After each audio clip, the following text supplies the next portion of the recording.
ஆண்டவருடைய பாடுகளின் வாரத்திலே பயணிக்கிறோம். புனித வாரம். ஆகவே இந்த நாட்களிலே இன்னும் அதிகமாய் ஜெபியுங்கள். இதுவரை இருந்ததை விட கொஞ்சம் கூட அதிகமாய் நோன்பிடுங்கள்.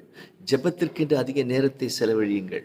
குருத்து ஞாயிறு ஆண்டவர் எருசலேமை நோக்கி பயணிக்கும் பொழுது, ஆண்டவர் பெயரால் வருபவர் வாழி, உன்னதங்களிலே ஓசானா என்று மக்கள் ஆர்ப்பரித்து புகழ்கின்றார்கள்.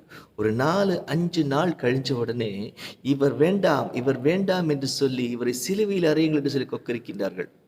நாமும் பல வேளைகளிலே ஆண்டவரை புகழ்கிறோம், போற்றுகிறோம். சில எதிர்மறை சூழ்நிலைகள் வரும் பொழுது நம்முடைய சுய லாபத்துக்காக ஆண்டவரை ஒதுக்கி வைக்கிறோமா என்று சிந்தித்து பார்ப்போமே.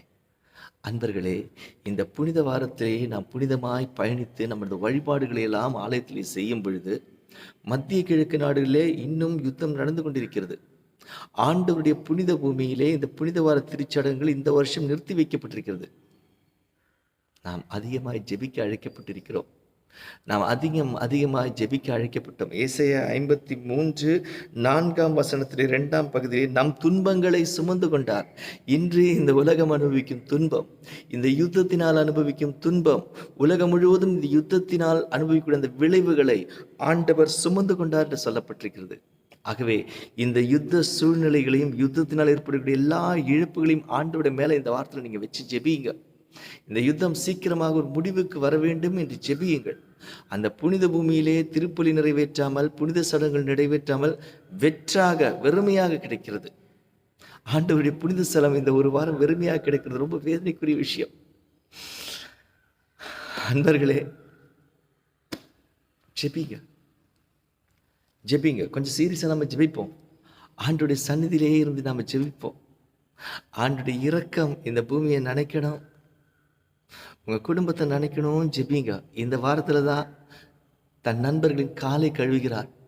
தன் உடலை கொடுப்பதற்கு முன்பாக அவருடைய கால்களை கழுவி தயார் செய்கிறார். தாழ்ச்சி என்ற புண்ணியம் ஆண்டவரை பெற்றுக்கொள்வதற்கும் ஆண்டவரை கொடுப்பதற்கும் நமக்கு தேவையான மேலான புண்ணியம் தாழ்ச்சி. அதுக்காக ஜெபியுங்க. எனக்கு தாழ்ச்சி வேணும், ஜெபியுங்க.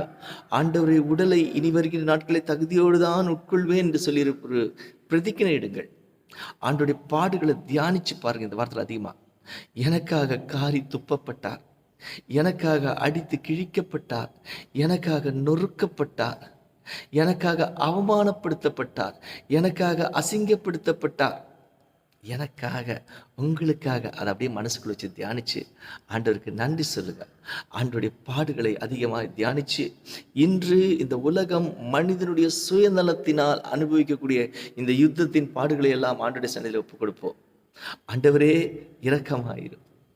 ஆண்டவரே என் குடும்பத்தின் மீதும் இந்த பூமியின் மீதும் இரக்கமாயிரும் அப்பா.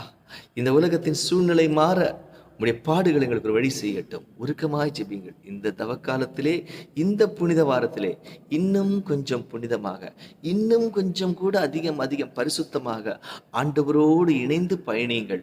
உங்கள் பயணம் இந்த உலகத்திற்கு சமாதானத்தையும் பாதுகாப்பையும் உங்கள் குடும்பத்திற்கு மேலான ஆனந்தத்தையும் தருவதாக புனித வாரத்திலே புனிதமாய் பயணித்துக் கொண்டே இருங்கள். ஆண்டவர் உங்களை ஆசீர்வதிப்பார்.